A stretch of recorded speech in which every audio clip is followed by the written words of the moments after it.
सखी भत्तरा के अपना धीरे से हटावेला रे चोलिया के झपना। नीमुआ के रस हमारा उगारेला बाटे पावरफुल छुअते दहाड़ेला।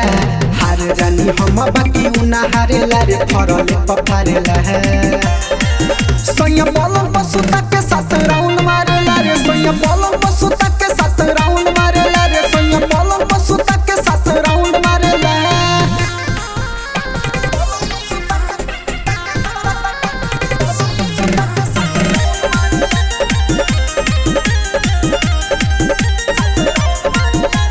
मारे लगातार कबो धरे नहीं दमरे दर्द से रात भर कहरिले हमारे मयूरे। मारे लगातार कबो धरे नहीं दमरे दर्द से रात भर कहरिले हमारे। करी हमार हारे उतबती बारेला देहिया से हमारा साड़ी उतारेला। रानी रानी कही मोर पानी झारेला रे रोज मोबिल ढारेला है।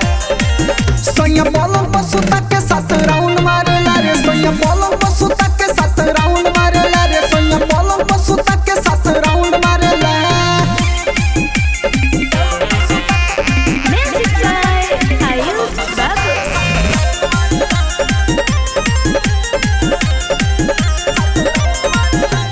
चुपा मरद के हम पड़ गई पाला रोज रोज घुसाई देला खाला में भाला। मरद के हम पड़े बनी पाला रोज रोज घुसाई देला खाला में भाला। मधु मद होशी हम जीव जारेला मना कहिला तो गाड़ी से तारेला। अंडा खिया के बिटू झंडा गाड़ेला रे कभर लड़ेला है। सोया पलंग पर सुता के साथ राउंड मारेला रे। सोया पलंग पर सुता के साथ राउंड मारेला रे। सोया पलंग पर सुता के साथ राउंड मारेला। खेला का बताई सखी भत्तरा के अपना धीरे से हटावेला रे चोलिया के झपना। नीमुआ के रस हमारा उगारेला बाटे पावरफुल छुअते दहाड़ेला। हार जानी हम बाकी उना हारेला रे फरले पफारेला है।